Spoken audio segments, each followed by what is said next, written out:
ከኛ ጋር አብሮን ሆነ ስንል አማኑኤል እንላለን። አማኑኤል ከኛ ጋር ሲሆን አስተማረ። አማኑኤል ከኛ ጋር ሲሆን አጋንንትን አወጣላቸው። አማኑኤል ከኛ ጋር ሲሆን ለምጻምን አነጻ። የድንቁርና ጽልመትን የክህደት መንደርደሪያዎችን ሁሉ እግዚአብሔር ዘጋልን። ይሄን ሁሉ አስወግዶ በሐዋርያትም ላይ ወንጌልን ተከለባቸው።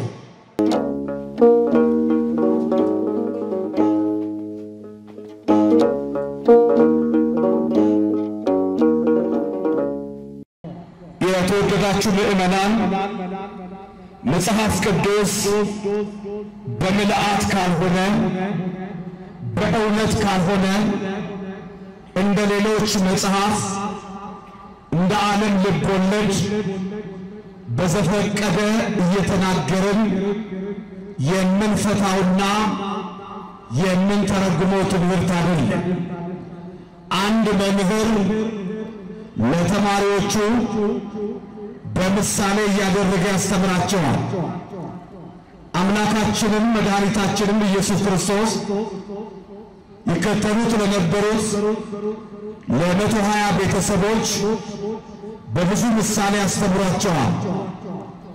ከዚህ መካከል በተለይ ይሄኛውን ክፍል በምሳሌያዊ ትምህርት ሲገለጽ እንዲህ በማለት ለነገራቸው ወንጌልን በመግለጽ በምን አይነት ሁኔታ መኖር እንዳለባቸው ሲነግር በአካላቸው ሰርጾ በልባቸው አርፎ በሰውነታቸው ተዋሂዶ ወንጌልን መኖሪያ አድርገው እንዲኖሩበት ወንጌልን ረፍት አድርገው እንዲያርፉበት ወንጌልን ምግብ አድርገው እንዲመገቡት ወንጌልን በትር አድርገው እንዲደገፉት ክርስቶስ በምሳሌ ያስተምራቸዋል። ለምሳሌ በእኛ ቤተ ክርስቲያን ምስጢረ ሥጋዌ ሲነገር ወይም የሥጋዌ ስሙን አማኑኤል ብለን ብዙዎቻችን እንጠራለን እናምናለን። አማኑኤል ማለት ግን ምን ማለት ነው ተብሎ ሲነገር እግዚአብሔር ምስሌነ እግዚአብሔር ከኛ ጋር ሆነ ነው የምንለው። ከኛ ጋር ሆነ ሲባል የግድ መተርጎም አለበት። አባቶቻችን እንደነገሩን በተዋሂዶ ከመቤታችን ከሥጋዋ ሥጋ ከመቤታችን ከነፍሷ ነፍስ ነስቶ ባጭር ቁመት በጠባብ ደረት እግዚአብሔር የመገለጡን ምስጢር ስናይ ሩቅ የነበረውን እግዚአብሔር ቀርቦ ያየንበት ስም አማኑኤል፣ ስውር የነበረውን ግልጥ ሆኖ ተሸሽጎ የነበረውን ያየንበት ስም አማኑኤል ይባላል።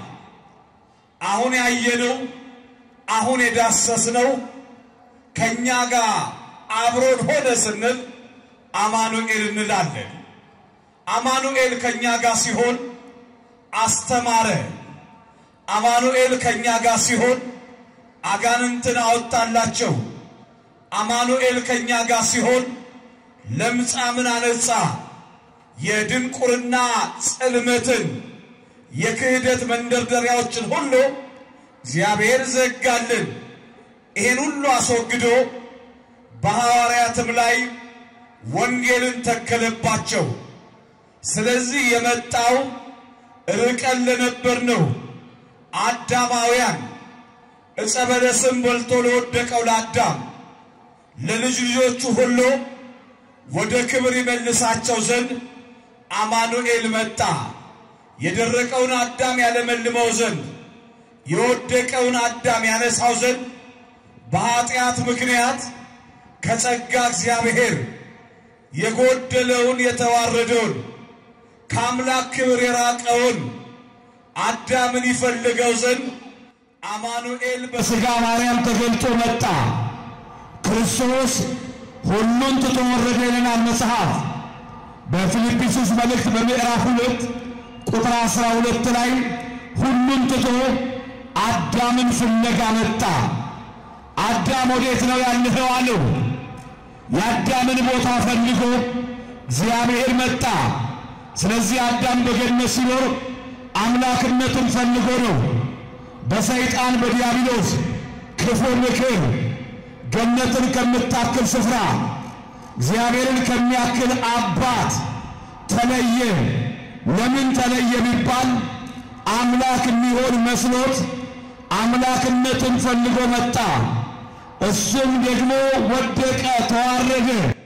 ስለዚህ ክርስቶስ ደግሞ የመጣው አምላክነትን ሊሰጠው አዳምን ያለበት ድረስ ፈልጎት መጣ። ክርስቶስ ተሰውሮ መጣ የአዳምን ሥጋ ለብሶ። ክርስቶስም ለሰይጣን መልስ ሰጠው። እንዲህ ብለህ ዋሽተኸው ነበር አለ። አምላክ አደርግሃለሁ፣ ዕፀ በለስ አስበልተህ ከጸጋው ከክብር አዋረድከው። አምላክነት እሰጥሃለሁ ብለህ ከገነት አባረርከው። እኔ ግን የእሱን ሥጋ ለብሼ አምላክ ላደርገው መጥቻለሁ። እኛም በቤተ ክርስቲያናችን እንዲህ እንላለን። በመጽሐፍ እንደተነገረው እሰግድ ለአብ ወወልድ ወመንፈስ ቅዱስ አሐተ ስግደት፣ ለአብ ለወልድ ለመንፈስ ቅዱስ አንድ ስግደት እንሰግዳለን።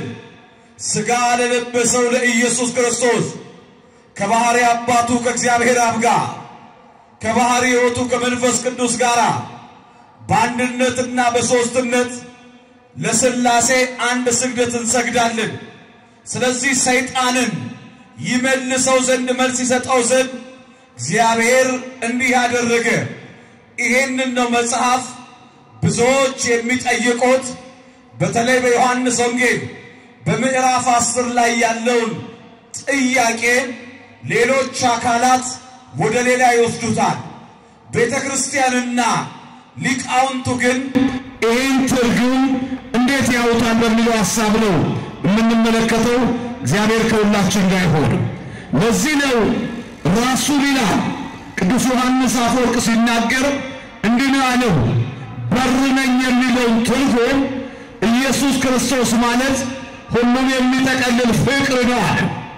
ጌታችን መድኃኒታችን ኢየሱስ ክርስቶስ ሁሉን የሚጠቀልል ፍቅር ነው። ይሄኛውን እንዲገልጠዋል ቅዱስ ዮሐንስ አፈወርቅ። ምንድነው የምትፈልገው ይላል። የተወደዳችሁ ምዕመናን ምንድነው የምትፈልጉት? ምንድነው የምትፈልገው? ምንድነው የምትፈልገው? ምግብ ነው ወይ ይላል። የዘላለም የሕይወት መብልና መጠጥ ክርስቶስ ነው። ምንድነው የምትፈልጉት? ረፍት ነው ወይ ይላል። ከገባን ማንወጣበት አንካሶች እንደሚዳቆ የሚዘሉባት መራብና መጠማት የሌለባት የዘላለምን ስፍራ አዘጋጅቶልናል። ክርስቶስ የዘላለም ረፍት ነው። ስለዚህ እሱን እንዲህ ብሎ ነገረን። ቀጠለና በር የሚለውን ምንድነው የምትፈልጉት ይላል። ኃይል ነው ወይ? የምድራችን ኃይሎች ይቋረጣሉ። በምድር ላይ ያለው ትልቁ ኃይል ኒውክሌር ነው። ያ ኃይል ይቋረጣል። ምድር ያላት አቅም በኃይል ሁሉ ይቋረጣል። ክርስቶስ ግን የትንሣኤያችን ኃይል ነው። በሞት ላይ ቆመን እንድንናገር፣ በጨለማ ላይ ብርሃንን እንድንገልጥ የትንሣኤው ኃይል እሱ ስለሆነ ምንድነው የምትፈልጉት? ይቀጥልና ቅዱስ ዮሐንስ አንተ የምትፈልገው ሁሉ ክርስቶስ ይሆንልሃል አለ። ዛሬ እግዚአብሔር እንደሌለው ስለሆነ ያሳዝናል። አንተ የምትፈልገው ሁሉ ክርስቶስ ይሆንልሃል። ስለዚህ እሱ እረኛ ነው፣ የበጎች በር ነው። በጎች የሚመገቡት ግጦሽ ነው። በጎች የሚጠጡት ውሃ ነው። ለዚህ ነው ደቀ መዛሙርቱን ደግሞ እንዲህም ብሎ ነገራቸው፣ እናንተ በጎች ናችሁ አላቸው። ስለዚህ ኢየሱስ ክርስቶስ ራሱንም በግ ይላል። መጽሐፍ ቅዱስ እንዲህ ብሎ ይነግረናል። በተለይ መጥምቀ መለኮት ቅዱስ ዮሐንስ በዮሐንስ ወንጌል በምዕራፍ 1 ቁጥር 29 ላይ እንዳስቀመጠልን ነዋ በግዕ ለእግዚአብሔር ዘይሃትት ኃጢአተ ዓለም፣ የዓለምን ኃጢአት የሚያስተሰርይ የእግዚአብሔር በግ ይሆንና ካለ በኋላ በጎን አባቶቻችን እንዲሉናል በግ መሐያዊ አሸናፊ ማለት ነው። በግ ነባቢ የሚናገር በግ ሕያው። ምክንያቱም እንደተቀመጠው ሁለቱን በጎች ያነጻጽራል። የብሉይ ኪዳኑ በግ ከአዲስ ኪዳኑ በግ ጋር ይለያል። የብሉይ ኪዳኑ በግ ግዑዝ ነው። ብሉይ ኪዳን ብዙ ፍየሎች ብዙ ኮርማዎች ደማቸው ፈሷል። ወደ እግዚአብሔር ሊያስጠጋን ግን አልቻለም። ስለዚህ ክርስቶስን እንዲህ በማለት ነገረን። መጽሐፍም እንዳለው በራዕየ ዮሐንስ በምዕራፍ 17 እንዲህ ተብሎ ተጽፏል። በጎ የነገሥታት ንጉሥ የጌቶች ጌታ የአማልክት አምላክ ነው ካለ በኋላ መልካም ነው ይላል። ዛሬ ስለ መልካምነት ብዙዎች ይነግሩናል። ለመሆኑ መልካም ማለት ምን ማለት ነው? መልካምነትስ እንዴት ነው የሚገኘው? መጽሐፍ እንዲህ አለ።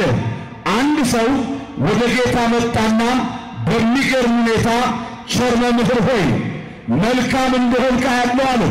ክርስቶስ የልቡን ጥርጣሬ ከአንደበቱ ጋር ስለሚለያይ ስለምን ቸር ትለኛለህ? ቸር የሆነው መልካም የሆነው አንድ ነው አለ።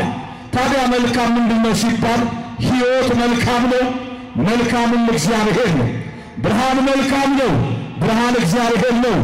ምግብ መልካም ነው፣ የሕይወት ምግብ እግዚአብሔር ነው። ረፍት መልካም ነው፣ ዘላለማዊ ረፍት እግዚአብሔር ነው። ስለዚህ በር ነኝ የሚለው መናፍቃን ኢየሱስ ክርስቶስን አማላጅ፣ ኢየሱስ ክርስቶስን ፍጡር፣ ኢየሱስ ክርስቶስን እንዲህ እንደሚሉት አይደለም። በር የሚለው ትርጉም በእኛ አባቶቻችን ትምህርት ላይ ይሄንን ነው የሚገልጥልን። ዛሬ እንደሚነገረው በዓለማችን እንዳለው በር የሚለው ከክርስትና ሕይወት ጋር ልታዛምዱት ግድ ይላል። ክርስትና እንደፈለግን የምንበላበት እንደፈለግን የምንጠጣበት አይደለም። ስለ መብልና ስለ መጠጣት የሚሰበክ አይደለም። ክርስትና ስለ ሞተልን ስለ ጌታችን ስለ መድኃኒታችን እሱን ተከትለው በአርያም እንደተከተሉት በአምሳል እንደሆነው እግዚአብሔርን እንደመሰሉት እንደ ቅዱሳን ሕይወት መኖር እንጂ በሚብለጨለጨው ዓለም ስለ መብላትና ስለ መጠጣት አይሰበክም። ለምን ይላል ቅዱስ ቄርሎስ? አንድ ሰው አደገ ሲባል ከ24 ሰዓቱ ከመተኛት ጸሎት ያበዛል። ለዚህ ምሳሌ ደግሞ ቤተ ክርስቲያን ናት። አንድ ሰው አደገ ሲባል ምግብ ይቀንሳል። ምክንያቱም ወደ ጾም ያደላል። ምግብን ሳይሆን ክርስቶስን ይራባል። ከዚህ በመነሳት እንደተነገረው ይሄንን ነው በሩ እኔ ነኝ አለ ክርስቶስ። ምን ማለት ነው? በሩ እኔ ነኝ። በየአደባባይ ቆመው ዛሬ ክርስቶስ በር ነው፣ ክርስቶስ አማላጅ ነው እንደሚሉት አይደለም። መጽሐፍ ቅዱስ ጥልቅ ነው። ቅድም ነግሬያቸዋለሁ። በምልአት ካልሆነ እንደ ሥጋ ፈቃድ አይተረጎምም። ቅዱስ ዮሐንስ አፈወርቅ በር የሚለው ትርጉም እንዲህ ይለናል። ጨንቆሃል ይላል፣ ተወዛግበሃል፣ ግራ ተጋብተሃል። አዎ ፖለቲከኞች ግራ ቢያጋቡ፣ መናፍቃን ቢደረደሩ ለነዚህ ሁሉ መልስ ነው። በዚህ ያለው ዓለም በዚህ ያለችው ዓለም መልስ ባሰጠ ነገሮች ምንድናቸው ሲባል ክርስቶስ የነገረን ይሄ ነው። ራሱን በር አለ። በር ካለ በኋላ የበሩን ምስጢር ከነገረን በኋላ እረኛው እኔ ነኝ ይላል። ክርስቶስ በር ነኝ አለ። ሰላሙ እኔ ነኝ እያለ ነው። ክርስቶስ በር ነኝ አለ። የበሩ ምስጢር ከተነገረን በኋላ ፍቅር ነኝ እያለ ነው። ክርስቶስ በር ነኝ አለ። ረፍት ነኝ ማለት ነው። ክርስቶስ በር ነኝ አለ። ሐኪሙ እሱ ስለሆነ ነው። ክርስቶስ በር ነኝ አለ። ሕይወት እሱ ስለሆነ ነው። ታዲያ ቅዱስ ዮሐንስ አፈወርቅ ወዴት ነው መሄድ የምትፈልጉት? የሕይወታችሁ ጥያቄ የኑሯችሁ እንቆቅልሽ በር የሆነ እሱ ነው። አንድ ታላቅ ሊቅ እንዲህ ይለናል። ክርስቶስ ይላል በር የሚለውን ሲተረጉምልን ክርስቶስ የአብ ኃይል ይባላል። ክርስቶስ የአብ ክንዱ ይባላል። ክርስቶስ የአብ ጥበቡ ይባላል። ትልቅ ንግግር ነው። ይህን ትርጉም ተርጉማ በዜማ የምታዜም ቤተ ክርስቲያን ናት። ይሄኛው እኔ በር ነኝ የሚለው እንዲላል የአብን ጥበብ የአብን ክንዱን የአብን ኃይሉን እምታገኙብኝ በር እኔ ነኝ። ታላቁ የቤተ ክርስቲያናችን ሊቅ ዲዮስቆሮስ በቅዳሴው እንዲለናል። ስለዚህ በር ሲነግረን በጥበብ እንዲናለን የጥበብ ሀገሯ ወዴት ነው አለ። እዛም ቀጥሎ ምን አለን? ጥበብን ባገኛት ኖሮ አወራት ነበረ ከጥበብ ጋር እነጋገር ነበር ካለ በኋላ ጥበብስ መድኃኒነ ውእቱ ጥበብስ የተባለው እሱ ነው። አዎ በጥበብ ሥጋው በዚህ እንደተነገረው ጥበብ የተባለው ክርስቶስ ነው። በመስቀል ላይ ራሱን እንደተነገረው ቅዱስ ሥጋውን ክቡር ደሙን የቆረሰልን ጥበብ ይላል ሶሎሞን።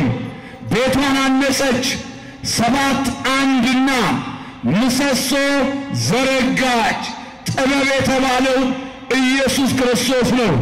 ይሄንን በዜማ ይሄንን በምልክት የምታስተምር ቤተ ክርስቲያን የኢትዮጵያ ኦርቶዶክስ ተዋሕዶ ቤተ ክርስቲያን ናት። ጥበብ እሱ ከሆነ የጥበብ ማደሪያ የተባለችው ወላዲተ አምላክ ናት። አባ ሕርያቆስ ለዚህ ነው በቅዳሴ ማርያም ላይ የልጅሽን አኗኗር ባሰብኩ ጊዜ ልቦናዬ በንፋስ አውታር ተጭኖ ሄዳል፣ ወደ ቀደመው ክብር ይመለሳል። ከህሊና በላይ ስለሆነ ልብሱ እሳት ቀሚሱ እሳት በማኅፀንሽ ባደረ ጊዜ እንዴት አላቃጠለሽም? ሱራፌልና ኪሩቤል ሊመለከቱት የማይችሉትን በማኅፀንሽ እንዴት አደረ? ስለዚህ በቀኝሽ ነው ወይስ በግራሽ? ያንን ነው ሀገር ወዴት ነው ተብሎ የማይጠየቀው የማይመረመረው በእመቤታችን ማኅፀን አየን ሰማን ብለው ሊቃውንት እንደተናገሩት የጥበብ ማደሪያ የተባለች ወላዲተ አምላክ ናት። ለዚህ መጽሐፍ ቤተ ማርያም የማርያምን ሥጋ ለተዋሕዶ ለራሱ ገንዘብ አደረገ፣ ወደደ። ጠዋ አካላዊ ቃል ከእመቤታችን ከሥጋዋ ሥጋ ከነፍሷ ነፍስ ነሳ። ያንን እኔ በር ነኝ አለ። በእኔ በኩል የኔን ገንዘብ የአብን ምስጢር ትመለከታላችሁ። የጥበብ መጀመሪያው እግዚአብሔርን መፍራት ነው እንደተባለ በር ነው ማለት አማላጅ ነው ማለት አይደለም። በር ነው ሲል ራሱን ይላል መጽሐፍ። በር ነው ሲል የራሱን ጥበብ የምንቀዳበት በራሱ ጥበብ ገብተን የምንዋኝበት ከዓለም ድንቁርና ተላቀን የምናይበት በሩ ክርስቶስ ነው። ለዚያ ነው በወንጌል በዮሐንስ ወንጌል በምዕራፍ 14 ቁጥር 6 ላይ ተመልከቱት። ፊልጶስ ናትናኤል ሌሎቹም እንደጠየቁት አብን አሳየንና ይበቃናል አሉ። ከእናንተ ጋር ስኖር አታውቁም? አነ ውእቱ ፍኖተ ጽድቅ ወሕይወት እውነትና ሕይወት መንገድም እሱ እንደሆነ ነገራቸው። በዮሐንስ ወንጌል በምዕራፍ 16 ቁጥር 4 ጀምሮ ተመልከቱት። በዮሐንስ ወንጌል ላይ እንደተጻፈው መንገዱ እሱ እንደሆነ። ስለዚህ መጽሐፋችን በሩ ክርስቶስን ስናገኝ በሱ በርነት ገብተን ጥበብን እናገኛለን። የዚህ ዓለም ድንቁርና የዲያብሎስን ኃይል የምናሸንፍበት የጥበብ በር ክርስቶስ ስለሆነ ታላቁ ሊቅ እንዲለናል በሩ እኔ ነኝ አለ። ጌታችን የፍቅር መግቢያ በር ስለሆነ ነው። ብዙዎች ስለ ፍቅር ሰብከውና በኋላ ግን ፍቅር ምን እንደሆነ አልገባቸው። ብዙዎች ስለ ፍቅር ተናግረዋል፣ ፍቅራቸው ግን በምድር ላይ ይቀራል። እውነተኛ የፍቅር በር እሱ ስለሆነ አንድ ሰው በፍቅር መናገር የሚችለው ክርስቶስ ውስጡ ሲኖር ነው። አንድ ሰው ስለ ፍቅር መስበክ የሚችለው ክርስቶስ በውስጡ ከሌለ የቃላት ድርድር የአማርኛ ውበት ይሆናል። ክርስቶስ ፍቅር ስለሆነ ለዚህ ነው የቃላት ድርድር አይደለም፣ መኖር ስለሆነ። ጥላቻ የተወደዳችሁ ምእመናን ጉልበት እንዳለው ይታወቃል፣ ከፍቅር ግን አይበልጥም። ስለዚህ ነው ዓለም ዛሬ ለምንድን ነው የጨለመባት? ዓለም ዛሬ በድንቁርና ድንግዝግዙ እየኖረች ያለችው ለምንድን ነው? ዓለም ዛሬ ለምንድን ነው ፊቷን የተጨማደደው? ዓለም ለምንድን ነው ዛሬ የጦርነትን አዋጅ የመገዳደልን ታሪክ እንደ ጽድቅ የሚሰብኩ ቢባል ሰላም የሆነውን ክርስቶስን ከልቧ ዓለም ነቅላ ስላወጣች ክርስቶስን ነቅላ ስላወጣች ለሰይጣን ተገዢ ስለሆነች አስክላው በምድር ላይ የተገለጠ የሰይጣን ተላላኪ ስለሆነች ዓለም ሰላሟን ያጣችው መድኃኒቷን ከልቧ ነቅላ ስላወጣች ያንን ነው ታዲያ ቅዱስ ቄርሎስ ዘኢየሩሳሌም ይባላል ክርስቶስ በር ነኝ የሚለው እንዲህ በማለት ይተረጉምልናል። በር ነኝ አለ፣ ልክ ነው፣ እውነተኛ ደስታ እሱ ነው አለ። በመብላትና በመጠጣት ዓለም ስለ ደስታ እየሰበከች ነው። ክርስትናው ደግሞ ስለ መብላትና ስለ መጠጣት ሳይሆን ስለ ጾም፣ ስለ ጸሎት ከእግዚአብሔር ጋር ስለ መገናኘት ነው። በእርግጥ መብላት መጠጣት አንዱ የሥጋ ሥራ ነው፣ ግድ ነው፣ ሰው በሕይወት ሲኖር ያስፈልጋል። ይህንን በማድረግ ብርሃን ለሚፈልጉ ብርሃናቸው ነው። ክርስቶስ በር ነኝ ያለው ለዚህ ነው። በቤተ ክርስቲያናችን ፈያታዊ ዜማን አለ። በቀኝ የተሰቀለ ወንበዴ ነገሮች ተገጣጥመውለት ከአምላኩ ጋር በዚያ ሰዓት ቀራንዮ ላይ በቀኝ ተሰቅሏል፣ አንዱ በግራ ተሰቅሏል። ስለዚህ በግራ የተሰቀለው እንዲህ ያለ ይናገራል፣ እውነት አንተ እግዚአብሔር ልጅ ከሆንክ እኔና ጓዴን ከዚህ መስቀል ላይ አውርደናል። አባቶቻችን በመከራ ሰዓት አንደበታችሁ ዝም ይበል ይላሉ።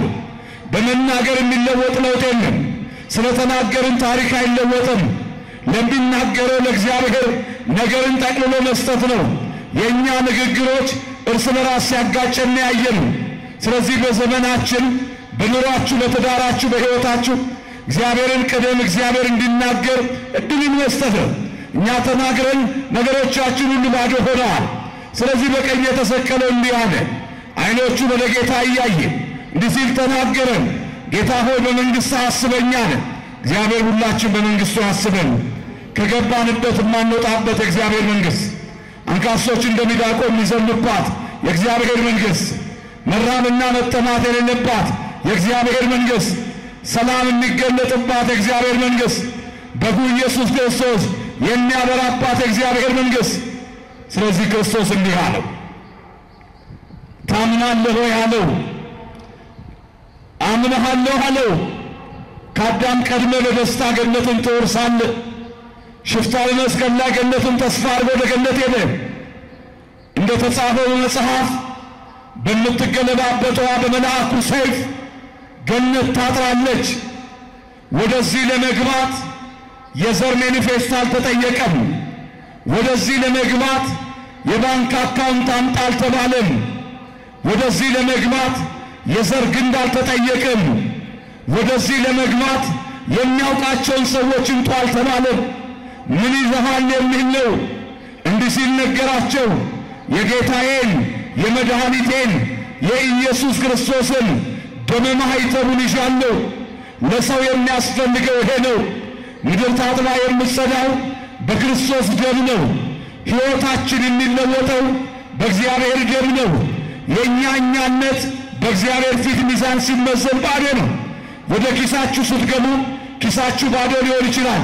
ያን ጊዜ እግዚአብሔር እንዳትጠረጥሩት፣ ነገሮቻችሁ ባዶ ሲሆን የት ነው ያለው አምላኬ እንዳትሉት አብዝታችሁ መጠየቅ ነው። መከራው ያጠነክራል፣ ችግሩ ያበረታል። ስለዚህ ወደ ገነት ሲሄድ ማን አለ? እግዚአብሔር መልአክ ራሱን ገለጠ። ሊከለክለው አልቻለም። ምሕረትን በመስቀል ላይ ያገኘ ክርስቶስ በር ሲል እንዲህ ነው። እንዲህ እንበለው እኛም ዛሬ እባክህን ጌታ ሆይ የምሕረት በርን ክፈትልን። እባክህን ጌታ ሆይ የይቅርታን በር ክፈትልን። እባክህን ጌታ ሆይ የመዋደድ በርን ክፈትልን። መጽሐፍ ያለው ይህንን ነው። እንዲህ አለ፣ ምክንያቱም ክርስቶስ እንዲህ ነውና ሠራ ኃጢአት ከባት ያበሳ እሱ ስለሆነ ግባ አለው። የመንግሥተ ሰማያት በሩ እኔ ነኝ እያለ ነው ክርስቶስ። ለምን ይባል ቅዱስ ኤፍሬም እንደነገረን በሔዋን ምክንያት የገነት ደጅ ተዘጋ ይለናል። በእመቤታችን በኩል ተከፈተ። የእኛ መተርጉማን ሊቃውንት እንዲህ ይላሉ፣ በድንግል ማርያም አማካኝነት አካላዊው ቃል ከሰማያ ሰማያት ወረደ፣ ከድንግል ማርያም ተወለደ። እንደተነገረው የመንግሥተ ሰማያት በሩ እኔ ነኝ ሲል ምክንያቱም በጎች ምን ያስፈልጋቸዋል? የሚገቡበት በር ያስፈልጋቸዋል። በጎች ማረፊያ ያስፈልጋቸዋል። ቤት ማለት ነው። በጎች የሚመገቡት ግጦሽ ያስፈልጋቸዋል። በጎች የሚጠጡት ውሃ ያስፈልጋቸዋል። የዚህ ሁሉ በሩ እኔ ነኝ አለ። ስለምን አይደለም ይሄ ጥቅስ? ስለዚህ ቅዱስ ዮሐንስ አፈወርቅ ምን አለ? በሩ እኔ ነኝ ሲል አለ የአብን አብነት ማወቂያ በሩ እኔ ነኝ። ምክንያቱም ይላል ወልድን እንዲህ ብለው ለመናገር ስለ መንፈስ ቅዱስም ለመመስከር እስራኤላውያን በብሉይ ኪዳን አይደለም ምስጢረ ሥላሴን እግዚአብሔርን ማመን አቅማቸው ቀጭጮ ነበረ። መተርጉማን እንዲህ ይላሉ አይምሯቸው ለምን ቀጨጨ ሲባል በአዳም ኃጢአት ምክንያት በአዳም በደል ምክንያት አይምሯቸው ቀጭጮ ነበረ። አይምሮ እንዲቀጭጭ ከሚያደርገው አንዱ ምንድነው ቢባል ኃጢአት ነው። ምክንያቱም አይደለም ምስጢረ ሥላሴን እግዚአብሔርን ማወቅ አልቻሉም። ለዚህ ነው የጥጃ አማልክት በፊታቸው ፈለጉት። ክርስቶስ እንዲህ አለ በሩ እኔ ነኝ ሲል ምስጢር የምታውቁብኝ በሩ እኔ ነኝ። በመጽሐፍ ቅዱስ ዘእውሩ ተወልደ የሚባል አለ። እንደተጻፈው ዘእውሩ ተወልደ የተባለው እውር ሆኖ የተወለደ ነገር ግን ይላል ክርስቶስ ይህን ሰው አግኝቶት ሂድና ታጥበና አለ። ለመጀመሪያ ጊዜ ታጥቦ መጣ። ምን ይታየሃል አለው። የሆነ ብዥታ ይታየኛል፣ ብዥ የሚል ነገር ይታየኛል። እንደገና ሂድና ታጥበና አለው። ሁለተኛ ታጥቦ ሲመጣ ምን ይታየሃል አለው። ፍንትው የሚል ነገር ይታየኛል አለ። ብዥታ ኦሪት ናት። ፍንትው ብላ ደግሞ ያሳየችን ወንጌል ናት። ስለዚህ መጽሐፋችን ምን አለ እንደነገረን ምስጢረ ሥላሴን ታጥበን ካልመጣን የሥላሴን ምስጢርነት አናውቅ። ያልተጠመቀ ስለ ሥላሴ መናገር አይችልም። ምስጢረ ሥላሴን ያልተረዳ ስለ ሃይማኖት መናገር አይቻልም። ምስጢረ ሥላሴን ደግሞ ከዚች ቤተክርስቲያን ውጪ ማንም በምልአት የመናገር አቅም የለውም። ስለዚህ ክርስቶስ በር ነኝ ሲል እንዲህ ማለት ነው የአብን ማወቂያ ምስጢር እኔ ነኝ። ለዚህ ነው ምስጢረ ሥላሴን የአብን መረጃ ምስጢር እኔ ነኝ። አባት ብለን የምንጠራው በልጅ ነው። መጽሐፍ እንደተናገረው እግዚአብሔር አብን ያየው አንድስ እንኳን የለም፣ አንድ ልጁ ተረከው ይላል። ዓለማችን ላይ እንዳለው ናሬሽን እንደሚባለው ትረካ አይደለም፣ ራሱን አሳየን። ስለዚህ ነው አብ ወልድ መንፈስ ቅዱስ እንደምንል የአብን ማንነት የተገለጠበት በሩ እኔ ነኝ። አንድ ሊቅ እንዲለናል ጌታ እኔ በር ነኝ ሲል አለ ስለኔ ወይም ስለራሱ ገብተን የምንነጋገርበት የምናውቅበት በር እሱ ነው። ተዝላችኋል መጽሐፍ ነቢያት ስለሱ ተናገሩ ይላል። እንደተናገረው የቀረበው መስዋዕት የተደረገው ነገር ሁሉ ክርስቶስ ምን አላቸው? የዳዊት ፍጻሜው የኤርምያስ ፍጻሜው እኔ ነኝ። የምትጠብቁት ሌላ አይኑር፣ በሩ እኔ ነኝ። ለዚያ ነው ዮሐንስ ወንጌል ምዕራፍ 1 ቁጥር 11 ላይ ለተቀበሉት ሁሉ ግን በስሙ ለሚያምኑ ይላል። ለተቀበሉት ለሚያምኑት እሱን ላወቁት ለተረዱት በሩ እሱ ነው። ስለዚህ ነው መጽሐፍ በሩ እኔ ነኝ ሲል አለ። እንደነገረን ቅዱስ ኤፍሬም ይሄን በር እንዲህ ይለናል። ክርስቶስ በር ነው የሚለው ጌታችን መድኃኒታችን ኢየሱስ ክርስቶስ ዓለምን ለማዳን በመስቀል ላይ በተሰቀለ ጊዜ ሌንጊኖስ የሚባል አንድ ሰው ኋላ በሰማዕታትነት ነው ወደሱ መጣና ጎኑን ወጋው። ደሙን ከውሃ ጋር ፈሰሰ። እንዲያውም ምን ይለናል? ደሙ ከውሃው ጋር በፈሰሰ ጊዜ ይላል የቤተ ክርስቲያን ልደቷ በሱ በርነት ተረጋገጠ። ቅዱስ ዮሐንስ አፈወርቅም ይናገራል። ቤተ ክርስቲያን በዕለተ ዓርብ ተወለደች። ልደቷን የጰራቅሊጦስ ዕለት በበዓለ ሀምሳ አከበረች። ይህንን ቅዱስ ኤፍሬምን ቅዱስ ያዕቆብን በመልእክት በትምህርታቸው ያረጋግጣሉ። ክርስቶስ በር ነኝ የሚለው ከግራ ጎኑ ከተገለጠ በኋላ ኢትዮጵያዊ ቄርሎስ አባ ጊዮርጊስ ዘጋስጫ እንዲህ በማለት ይነግረናል። ከአዳም ጎን ይላል የበቀለችው ሔዋን እሳት ሆና አቃጠለችን። በዳግማዊት ሔዋን በእመቤታችን በኩል ደግሞ ዳግማዊው አዳም ክርስቶስ በዕለተ ዓርብ ሥጋውን ቆረሰ። ቤተ ክርስቲያንን እንዲህ በማለት ገለጠልን። በተወጋው ጎኑ መካከል እነሆ የቤተ ክርስቲያን በሯ ክርስቶስ ሆነ፣ ጎኑን ተወጋ። ስለዚህ ነው ሰላምታ ሰጥታችሁ የምትገቡት የቤተ ክርስቲያን በሯ ክርስቶስ ስለሆነ ነው። ክብር ምስጋና ለአምላካችን ይሁን። በሯ ክርስቶስ ሌሎች እንደሚናገሩት አይደለም። በሯ ክርስቶስ ስለሆነ ይህን ሰላምታ ሰጥተን እንገባለን። ሊቃውንቱ እንዲላሉ ሰው ማለት ምንድነው ሲባል 5 መስኮቶች አንድ ራስ ያለው ነው ይባላል። ራስ የተባለው አእምሮ ነው። በአእምሮ 3 ነገሮች አሉ። ህሊና፣ አእምሮ፣ ልቡና ይባላል። በሳይንስ ሰረብረም ሜዱላ ተብሎ እንደሚገለጠው ማለት ነው። በእነዚህ ውስጥ ግን ይላል 5ቱ መስኮቶች 5 የስሜት ሕዋሳት ናቸው። በሩ ነኝ ሲል አእምሮን የሚቆጣጠር እግዚአብሔር ስለሆነ የቤተ ክርስቲያን ራሷ የቤተ ክርስቲያን ጉልላቷ ክርስቶስ ስለሆነ ነው። ለዚህ ነው የቤተ ክርስቲያን ራስ፣ የቤተ ክርስቲያን አስገኛዋ፣ የቤተ ክርስቲያን መሪዋ፣ የቤተ ክርስቲያን ሁለንተናዋ ክርስቶስ ስለሆነ እንዲያውም ቤተ ክርስቲያን በአዲስ ኪዳን ይላል አባቶቻችን ምልዕልተ ኩሉ ፍጡራን ትባላለች። ከፍጡራን ሁሉ ከፍታ ይሰጣታል። የእግዚአብሔር መገለጫ ስለሆነች ካሏት 4ቱ ባህሪያት አንዱ ቅድስና ስለሆነ ያንን በማምጣት እንድን ያለን ቅዱሱ እንደነገረን ቅዱስ ዮሐንስ አፈወርቅ ድህነት ያለኔ አይገኝም ማለት ነው አለን። ክርስቶስን በር ነኝ ሲል አለ ሁሉ የሚገኝበት በሱ ስለሆነ ነው። ክርስቶስ በር ነኝ ሲል ይሄን በመግለጥ ነው። የትህትናችን በር ስለሆነ ነው። ትህትናን የተማርነው ከሱ ነው። መጽሐፍ ቅዱስ እንዲህ ይላል በሉቃስ ወንጌል ምዕራፍ 2 ላይ ወደ ሰሎሞን ቤተ መቅደስ ገብቶ ቁጭ ብሎ ከመምህራን እግር ስር ተማረ፣ መጻሕፍትንም አነበበ። መምህራችን ትህትናን ነገረን። ስለዚህ ከዚህ ይጀምራል። የትህትናችንም ራስ እሱ ስለሆነ የነገሮቻችን በኩር እሱ ስለሆነ ለዚህ ነው የጾማችንን በር እሱ ነው። ጾም እንዴት እንደምንጾም ያሳየን የጸሎትን በር እሱ ስለሆነ ነው። የትህትናችንን በር እሱ ስለሆነ ነው። አባቶ የሚሰሩትን አያውቁምና ይቅር በላቸው ብሎ ያስተማረን በር እሱ ስለሆነ ነው። ክርስቶስ መከራም የምንቀበልበት በር ነው።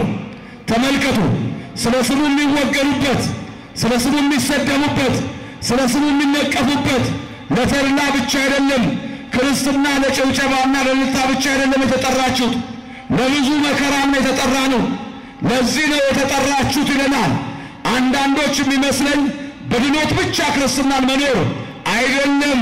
ክርስትና የማነስም የማደግም ሕይወት ነው። በዚያ መካከል ግን እግዚአብሔርን ማመስገን ነው።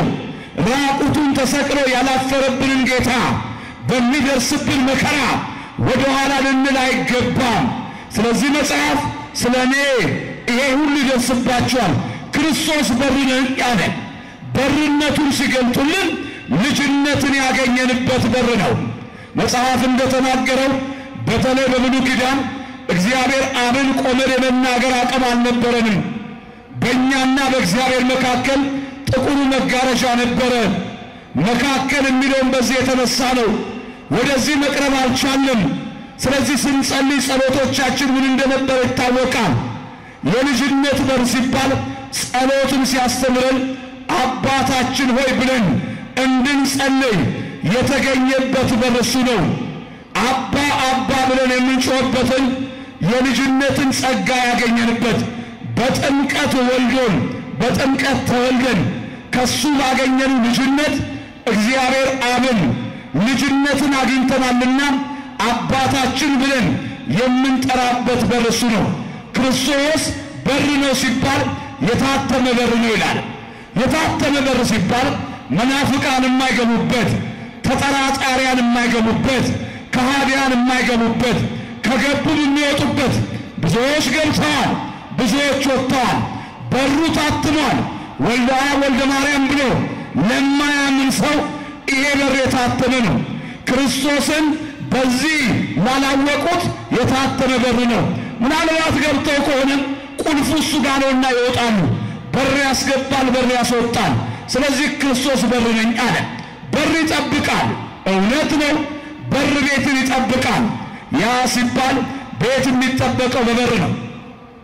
ኑሯችን የሚጠበቀው በሱ ነው። ተኩላ መጥቶ በጎቹን እንዳይወስድ የሚጠብቅ በር እሱ ስለሆነ እግዚአብሔር ጋሻችን ስለሆነ በሩ እኔ ነኝ አለ። እግዚአብሔር ጠባቂያችን ስለሆነ በሩ እኔ ነኝ አለ። እግዚአብሔር አባታችን ስለሆነ በሩ እኔ ነኝ አለ። ምንም አይነት ጦር ወደ ሕይወታችሁ ይወረወራል። ሰይጣን መቼም አይተኛም። የማይተኛ ባለጋራ ነው። ሁሌ ይደክማል። 24 ሰዓት ድካም የለውም። 24 ሰዓትም እኛ መድከም የለብንም። ስለዚህ ነው በሩ እኔ ነኝ ሲባል የሚወረወረው የመናፍቃን ዛቻ፣ የሚደረግብን መከራ፣ እነዚህን የምታልፉበት በሩ እኔ ነኝ። በዚህ ዘመን ላይ በእውነት እንደሚገለጠው ስለ መልካምነት ብዙዎች ተናግረዋል። መልካም የሆነው ግን አንድ ነው። ከዚህ ቤተ ክርስቲያን በላይ መልካምነትን ያስተማረልን እኛ በ40 እና በ80 ቀን የተጠመቀን በሜሮን የከበርን ቅዱስ ሥጋውን ክቡር ደሙን የምንበላ የምንጠጣ በካህናት መስቀል የተባረክን ክርስቶስ ሞቶልናል ብለን ባንገታችን ላይ ማኅተብን አድርገን ደብቀን አይደለም አዋጅና ፊት ለፊት እንደሚነበብ መጽሐፍ የምንናገር እኛ እንዲነንና ክርስቶስ በር ነኝ የሚለውን አሁንም አንድ ሊቅ እንዲለናል። ሰማዕታት ለመታረድ ሲሄዱ እንዳይፈሩ የሚገቡበት በር እሱ ነው አለ። ሰማዕታት እንዳይፈሩ እንዳይደነግጡ አለ።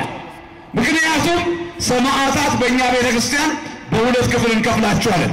ደረቅ ሰማዕታትና እርጥብ ሰማዕታት፣ በደም የተገዳደሩ በደም ራሳቸውን የሰጡ ደግሞ በቅድስና በዚህ ዓለም ላይ የሚደርሰው መከራ በሰማዕታትነት ያለፉ።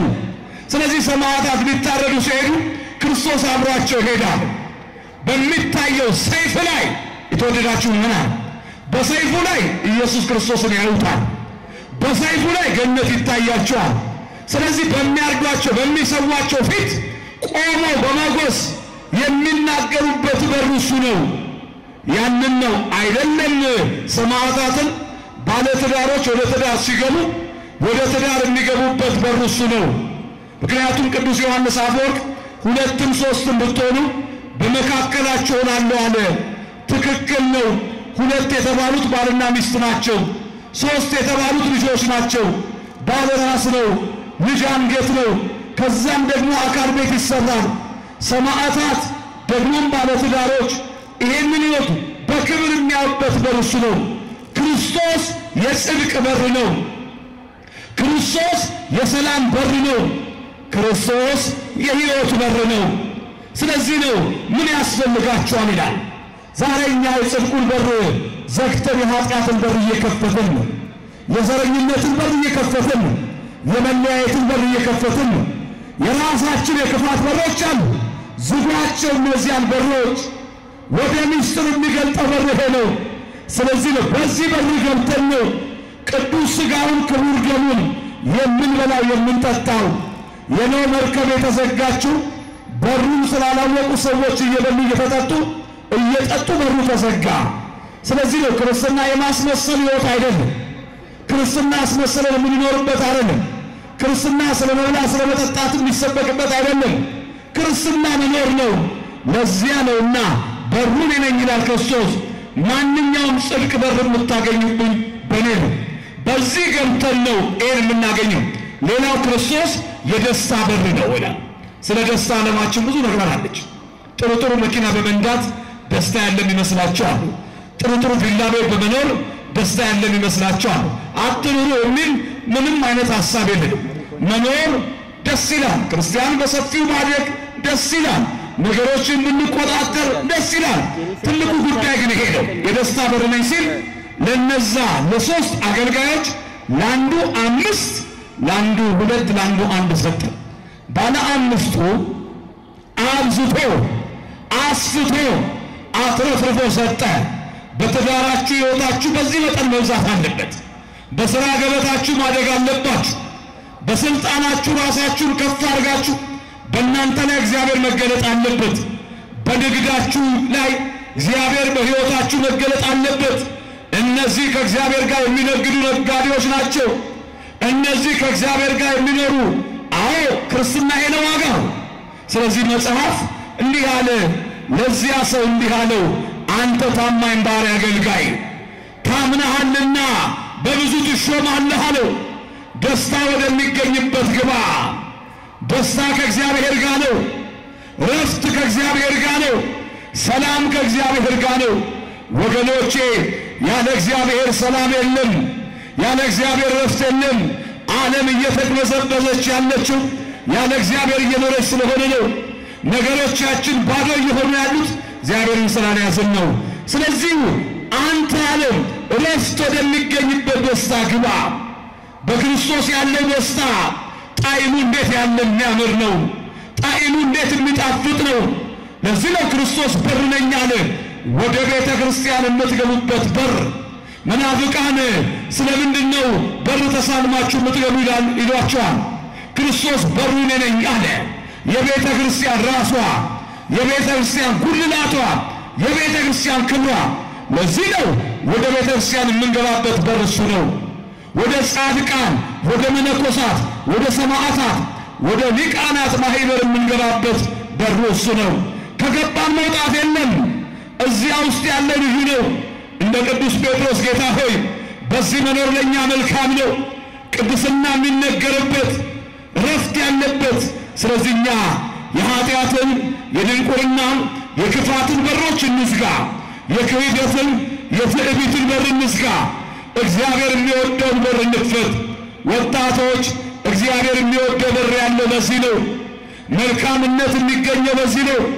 መልካም የሆነው አንድ ነው፣ እሱም እግዚአብሔር ነው። መልካም ለመባል እውነተኛ አምልኮ ያስፈልጋል። መልካም ለመባል እውነተኛ ስነ ምግባር ያስፈልጋል። ቅዱሳንን እየነቀፉ እመቤታችንን እየነቀፉ መልካምነት የለም። ዛሬ ስለ እመቤታችን በትዕቢት የተናገሩት እመቤታችን እንደተነገረው ጌታ ከሥጋዋ ሥጋ ከነፍሷ ነፍስ አልነሳም ብለው የሚሰብኩ ፕሮቴስታንት ሰባኪዎች ስለ መልካምነት ለዚህ ወጣት ሊያስተምሩት አይችሉም። መልካም ይሆንማ እንደነ ዮሐንስ አፈወርቅ እንደነ ቅዱስ ቄርሎስ በእመቤታችን ፊት በምስጋናና በሞገስ ቆመው ያመሰገኑ እነዚህ የሃይማኖታችን ምስክሮች ናቸው። እነዚህ የሃይማኖታችን መገለጫዎች ናቸው። ፍሬዎቻቸው ይታወቃል። ለዚህ ነው ቅዱስ ጳውሎስ ዕብራውያን ምዕራፍ 12 ቁጥር 1 ላይ እነዚህን የሚያክሉ ምስክሮች ካሉን የእምነታችን ራስና ፈጻሚ የሆነው ኢየሱስ ክርስቶስን ተመልክተን በፊታችን ያለውን ሩጫ በትዕግስት እንሩጥ። አሁን መልካም ወጣትን ድንግል ማርያምን እየካዱ መልካም ወጣት መሆን አይቻልም። ከሥጋዋ ሥጋ ከነፍሷ ነፍስ ነስቷል። በአጭር ቁመት በጠባብ ደረት ተገልጧል። ከሁለት አካል አንድ አካል፣ ከሁለት ባህሪ አንድ ባህሪ በተዋሕዶ እንደተገለጠው። ስለዚህ ክርስቶስ ከድንግል ማርያም መወለዱን የማያምን ሰው ክርስቶስ የእመቤታችን ልጅ መሆኑን የማያምን ሰው ስለ መልካም ወጣት ሊናገር አይችልም። መልካም ወጣትማ ከበሮ ይዞ ለቅዱሳን የሚዘምር ነው። መልካም ወጣትማ ስለ እመቤታችን የሚያመሰግን ነው። ይህ የአባቶቻችን የሃይማኖት ትምህርት ነው። ክርስቶስ በሥጋ መጣ። ይሄን የሚክል ሰው የሃይማኖት መገለጫ አይሆንም። ሮሜ ምዕራፍ 9 ቁጥር 5 ላይ ክርስቶስ በሥጋ መጣ፣ ከእመቤታችን ከሥጋዋ ሥጋ ከነፍሷ ነፍስ ነሳ፣ የአብርሃምን ዘር ይዟል እንጂ የመላእክትን አይደለም። ይሄን የማያምኑ ይሄን የማይናገሩ ቤተ ክርስቲያን ወጣቶችን ወደ አዳራሽ የመጥራትን ጉልበት የላቸው። ችግሩ እኛ ጋር ማንበብ ስለማንወድ ነው። በደብሊውሲሲ ሕግ ይላል። ይሄን ንገሩልን። በደብሊውሲሲ ሕግ ሺፕ ሼልተር ይባላል። በግ ሰረቃ ማለት ነው። ኦርቶዶክስ የሆነን ሰው ፕሮቴስታንት የማስተማርም የማጥመቅም ጉልበት የለውም። ለምን? ኦርቶዶክስ የሁሉ እናት ስለሆነች። ክብር ምስጋና ለአምላካችን ይሁን። እኛ ጋር ይሄን አንብበን ስላልነገርን ነው። ስለዚህ ክርስቶስ በር ነኝ አለ። አእምሮን የሚከፍት በር ነው። የቤተ ክርስቲያን የአእምሮ ምንጭ ክርስቶስ ነው። ሌላ በር አያስፈልግም። የክህደት በር ገንዘብን ለሚወዱ ሃይማኖትን ለሚክዱ በሩ እኔ ነኝ አለ። በሩ እሱ ስለሆነ በዚህ በር ገብተን ጽድቁን እንድንወርስ የእሱ መልካም ፈቃድ ይሁን። እግዚአብሔር ይስጥልን።